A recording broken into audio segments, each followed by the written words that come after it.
అవినీతి వ్యతిరేక ఉద్యమం నుంచి రాజకీయ నాయకుడిగా ఎదిగిన ఢిల్లీ సీఎం అరవింద్ కేజ్రీవాల్ అదే అవినీతి కేసులో జైలు పాలయ్యారు. కరుడుగట్టిన నేరస్తులు, వివిఐపీలు ఉండే తీహార్ జైల్లో రిమాండ్ ఖైదీగా అడుగుపెట్టారు. ముఖ్యమంత్రి పదవికి రాజీనామా చేయని కేజ్రీవాల్ తీహార్ నుంచి ఢిల్లీని పాలించనున్నారు. ఇది సాధ్యమేనా? Watch it.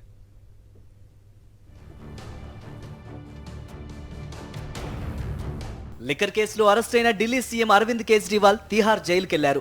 ఈడీ కస్టడీ ముగియడంతో ఆయనకు 15 రోజుల జ్యుడిషియల్ కస్టడీ విధించింది రౌస్ అవెన్యూ కోర్టు.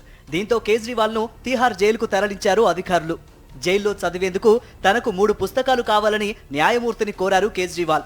రామాయణము, భగవద్గీతతో పాటు జర్నలిస్ట్ నీరజ చౌదరి రాసిన how prime ministers decide books అందుబాటులో ఉంచాలని అభ్యర్థించారు. అలాగే ఒక టేబుల్, కుర్చీ, మెడిసిన్స్, డైట్ ప్రకారం ఆహారం అందించాలని కోర్టును అడిగారు కేజ్రీవాల్. మద్యం కేసులో మార్చి 21న కేజ్రీవాల్ ను అరెస్టు చేసింది ఎన్ఫోర్స్మెంట్ డైరెక్టరేట్. కస్టడీ గడువు ముగియడంతో ఢిల్లీ సీఎం ను కోర్టులో హాజరుపరిచారు ఈడీ అధికారులు. ప్రస్తుతానికి కస్టోడియల్ విచారణ పూర్తయిందని తెలిపారు. దీంతో కేజ్రీవాల్ కు ఏప్రిల్ 15 వరకు జ్యుడిషియల్ కస్టడీ విధించారు special judge Kaveri Baweja. Rows avenue court నుంచి భారీ భద్రత మధ్య ఢిల్లీ పోలీసుల బస్సులో కేజ్రీవాల్ ను తీహార్ కు తరలించారు అధికారులు. తీహార్లోని జైలు నెంబర్ 2లో కేజ్రీవాల్ ను ఉంచనున్నారు అధికారులు. వారానికి 2 సార్లు ములాఖత్కు అవకాశం ఉంటుంది. కుటుంబ సభ్యులైనా, పార్టీ నేతలైనా, అధికారులైనా ఈ 2 రోజుల్లోనే కేజ్రీవాల్ ను కలవాలి. ఈ నిబంధనల మధ్య తీహార్ నుంచి ఢిల్లీని ఏలడం కష్టమే అంటున్నారు రాజ్యాంగ నిపుణులు. రోజువారీ పరిపాలనా వ్యవహారాలకు ఇబ్బందులు కలగవచ్చంటున్నారు. ఈ నేపథ్యంలో జైలు నుంచి పాలనపై ఢిల్లీ లెఫ్టినెంట్ గవర్నర్, కేంద్ర హోంశాఖ దృష్టి పెట్టే ఛాన్స్ ఉంది. సాధారణంగా జైలులో ఖైదీల దినచర్య సూర్యోదయంతో మొదలవుతుంది.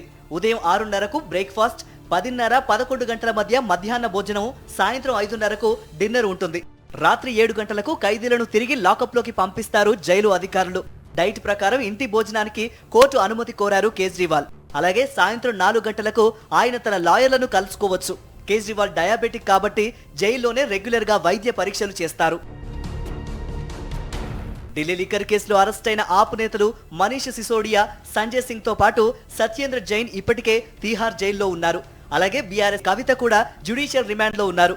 ఆమె మధ్యంతర బెయిల్ పిటిషన్ పై విచారణను ఏప్రిల్ 4వ తేదీకి వాయిదా వేసింది రౌస్ అవెన్యూ కోర్టు.